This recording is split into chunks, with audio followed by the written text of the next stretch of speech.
भानुकगपूष हिरण्यगर्भा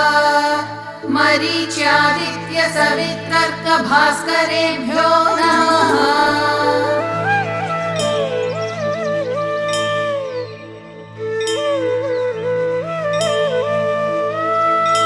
श्रीमन्नशेष जगदेक महाप्रदीप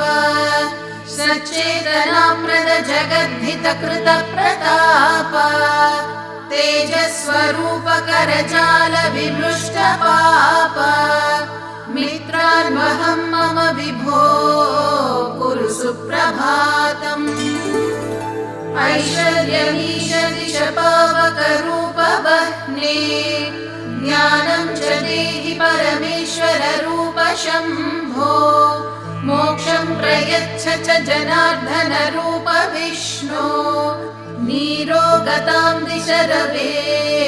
कुरु सुप्रभातम्। स्रष्टाखिलस्य जगतश्चतुराननस्त्वं भर्ता च लोकनिवहस्य हरिस्त्वमेव हर्तासि भूतविततेर्विषमे क्षणस्त्वं सूर्यत्रिमूर्तिमय मे कुरु सुप्रभातम्। प्रातः प्रभाच्छुरितपूर्वनगाग्रसानो रम्येन्दिरासदन शोभन दिव्यभानो सायं प्रभाभिरविपूरित चित्रभानो भानो सुधीड्य सततं कुरु सुप्रभातम्। धर्मात्मनां सुविदुषां समनुग्रहाय दुष्टात्मनां कुजनुषां च विनिग्रहाय कारुण्यवर्षण विधावनवग्रहाय शक्तो ग्रहेश खगनः कुरु सुप्रभातम्। पौरस्य भूधर तटीतिलगायमाना चूडामणेम्बरतलस्य च दिग्विधूट्याः कर्णावतंस गगनाञ्चितराजहंस पूषन् सुतोषकरणः कुरु सुप्रभातम्। उद्बोधयस्य नुदिनं वनमम्बुजानां त्वं सन्दधासि युगलिश्च रथाङ्गनाम्नां प्रीणासि जन्मिनयनानि हिरण्यगर्भा लोकोपकारपरणः कुरु सुप्रभातम्। मृद्नातिरोगनिवहोपघनं नितान्तम् क्लिश्नातिषड्रिपुगणो निशमन्तरङ्गम् तान् भस्मसात् कुरु मरीचिगणैर्मरीचे भक्तौघरक्षणरुचे कुरु सुप्रभातम्।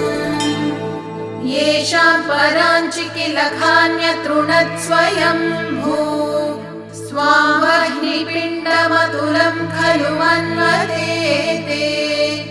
जानन्ति योगिनि वहाः पुरुषं परं त्वाम् आदित्य सत्यधरणः कुरु सुप्रभातम्। भर्गोऽस्य धीमहि च तत्सवितुर्वरेण्यम् देवस्य चोदयसि यस्त्वमिमा धियो नः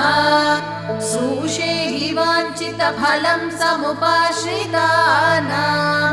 तेजो निधान सवितः कुरु सुप्रभातम्। सम्पर्कमात्र परिशोषित भक्तपाप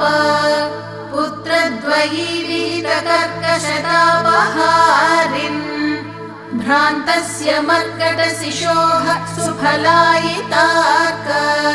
तर्कातिदूरमहिमन् कुरु सुप्रभातम्। यान् जनाननुजिगृक्षसि पासितांस्तान् तेषां धियां पथि शुभे परिचोदनेन हार्दं तमो हरसि पापमपाकरोषि मां पाहि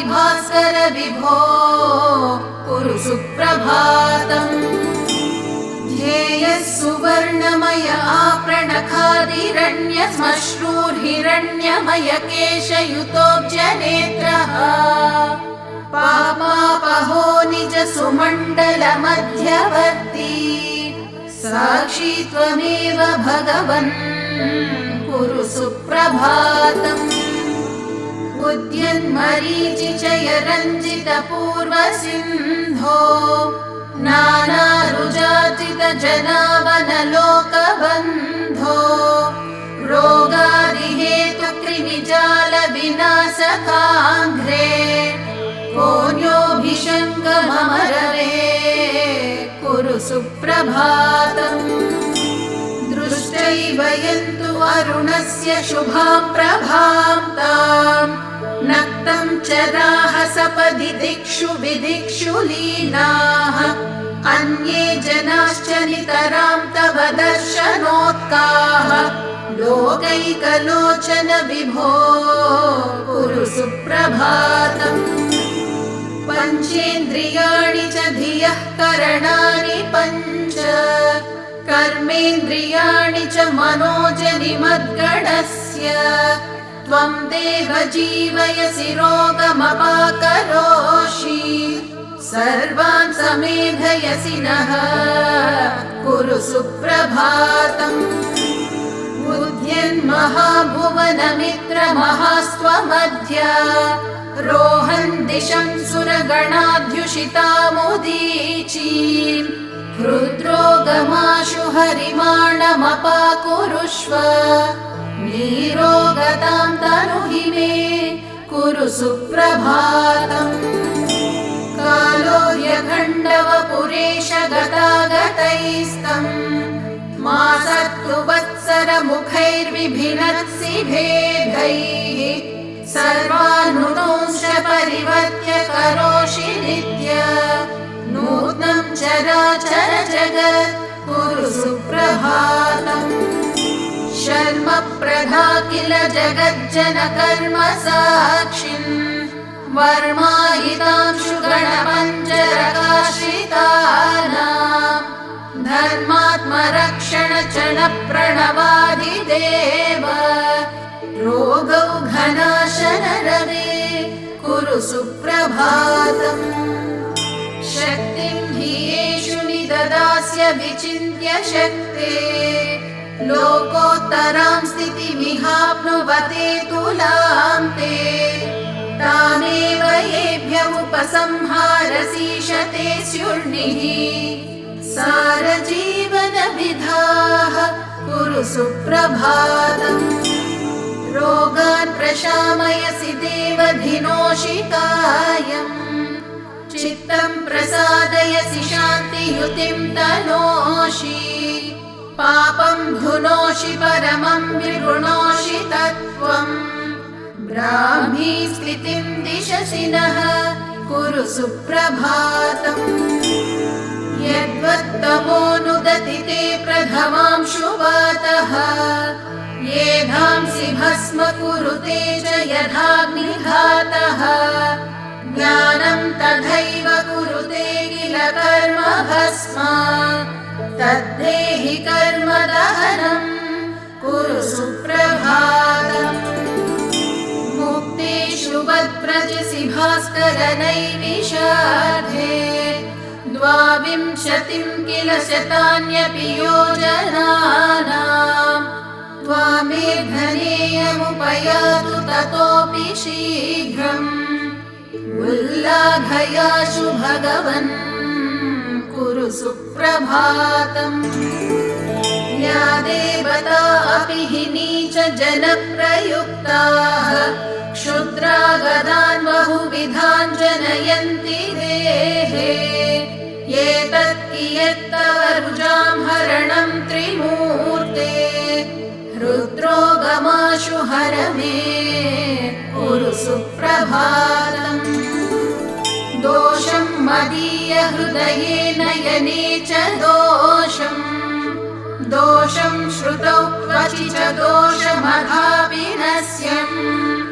जैवं च कर्म करणादिक गतं च दोषम् संलोषयस्व किरणैः कुरु सुप्रभातम् धर्मार्थकामचयनप्रतिबन्धहेतून् कालक्रमेण विकरीकृत सर्वधातून् एकादशेन्द्रियकशक्तिविनाशयातून् पूषन् प्रशामय गदान् कुरु सुप्रभातम् रक्ताम्बराञ्चितसुरक्तसुमाग्र्यमाला रक्ताब्जविस्तरकभक्तजनानुरक्त आरक्तकान्तिसुतनोवररक्तभूष रक्तान्तलोचन धृणे कुरु सुप्रभातम् वाताश्मरीगरमहोदरता प्रमेहान् अशोभगन्धररुजे ग्रहणीं निकोचम् त्वग्रो गजालमितरांश्च निहंसि रोगान् दिग्मांशुभिर्ग्रहपते कुरु सुप्रभातम् चित्रांशुजालपिहितात्मवपुर्गदासि शङ्खारिभूषितचतुर्भुज पद्मनेत्र केयूरहारमुकुटाधिसुभूष सूर्य नारायणव्यय विभो कुरु सुप्रभातम् भद्रं च कर्णयुगलैः शृणुयामदेव पश्येम भद्रमनिशं नयनैर्यजत्राः अङ्गैस्थिरैस्तनुभिरेव चतुष्टुवांसः आयुर्व्यशेम सुखदम् कुरु सुप्रभातम् येभ्यः प्रसीदति सहस्रमरीचिमाली तेभ्यः सदैव कुरुते ननु सुप्रभातम् नक्तं दिवा सकलजीवितमप्यमीषाम् पूर्णं भवेदतुलशान्ति समृद्धिपूर्णम्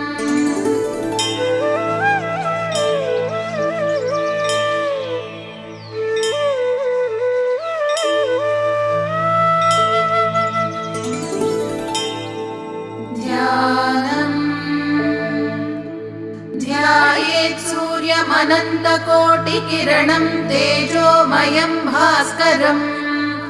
भक्तानामभयप्रदं दिनकरं ज्योतिर्मयं शङ्करम् आदित्यं जगदीशमच्युतमजं त्रैलोक्यचूडामणिम्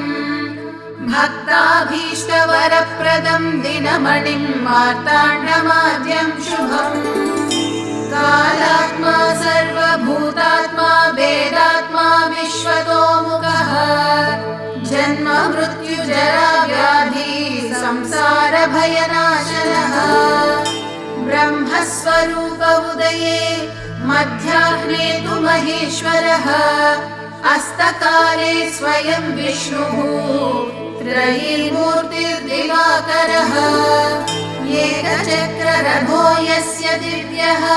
कनकभूषितः सोऽयं भवतु न प्रीतः पद्महस्तो दिवाकरः पद्महस्तः परं ज्योतिः परेशाय नमो नमः अण्डयोनिर्महासाक्षी आदित्याय नमो नमः धर्ममूर्तिर्दयामूर्तिर्सत्त्वमूर्तिर्नमो नमः सकलेशाय सूर्याय शान्तेशाय नमो नमः क्षयापस्मारगुल्मादिदुर्दोषव्याधिनाशनम् सर्वज्वरहरं चैव क्षुक्षिरोगनिवारणम् एतत् स्तोत्रं शिवप्रोक्तं